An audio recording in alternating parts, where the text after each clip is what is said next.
Hello, hello les amis, c'est Jonathan qui vous parle, j'espère que vous allez bien.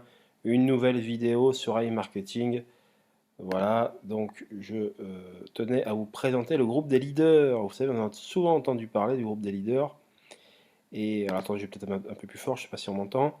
Voilà, je voulais parler de deux, trois petits trucs assez sympas. Voilà.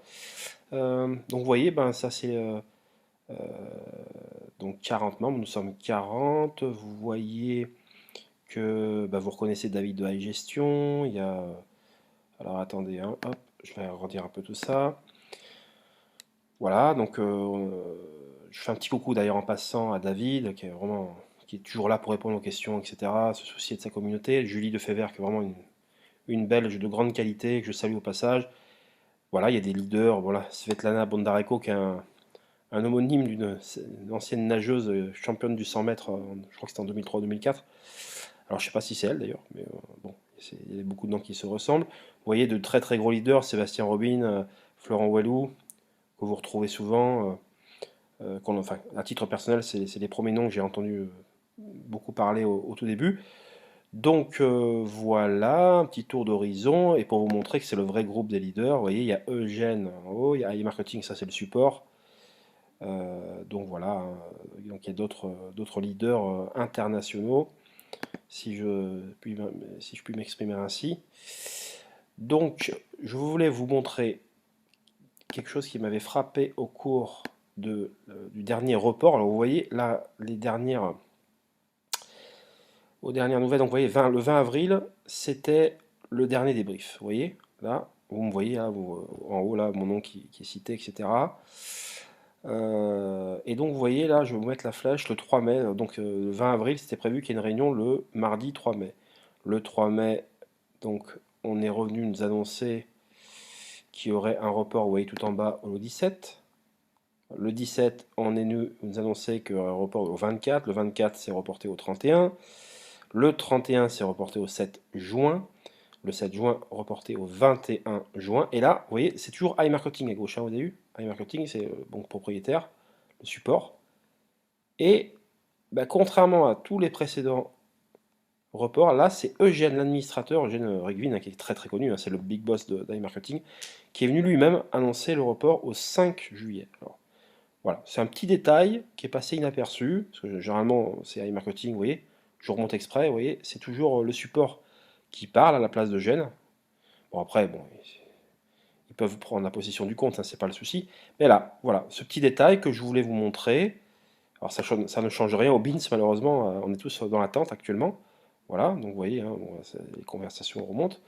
Je voulais vous montrer ça également. Je voulais vous parler également d'un sujet très intéressant. Vous voyez, là je suis dans comment dire, les dossiers qu'a partagé Eugène. Voilà.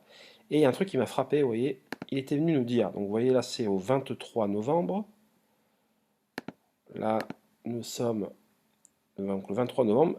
En fait, il nous avait prévenu qu'il y a un site qui les copiait, qui s'appelait Nerobot, que certains d'entre vous doivent peut-être connaître, voilà, qui fait un peu dans le même genre qu'Ali-Marketing, dans le trading, je sais pas quoi. Enfin, je me suis jamais intéressé. Pourquoi je m'y suis jamais intéressé d'ailleurs?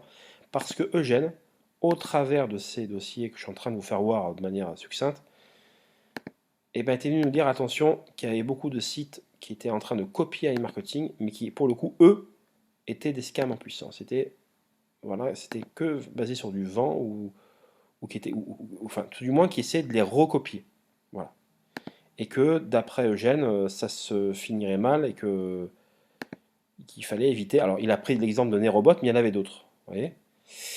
Et pourquoi je vous dis ça? Bah, tout simplement parce que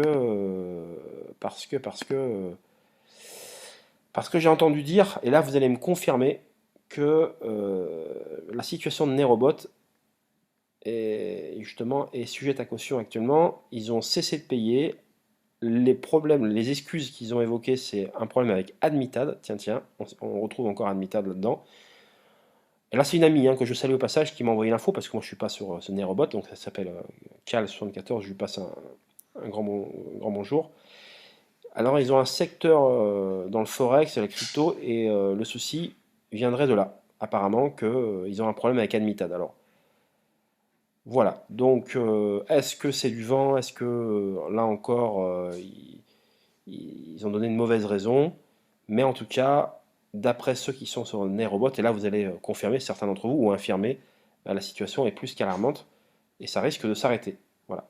Mais là encore, apparemment Nerobot serait russe, ou enfin voilà, vous allez me confirmer ou m'infirmer, et donc tous les agrégateurs qui travaillent à des adresses IP russes, eh ben, ne sont plus en odeur de sainteté. C'est la preuve par A plus B. Alors, pour autant, bien évidemment, que ce qu'ils disent depuis le départ soit vrai, hein, naturellement. Donc voilà, c'était pour vous montrer, voilà, un peu ce monde-là des leaders. Voilà, ce groupe existe vraiment.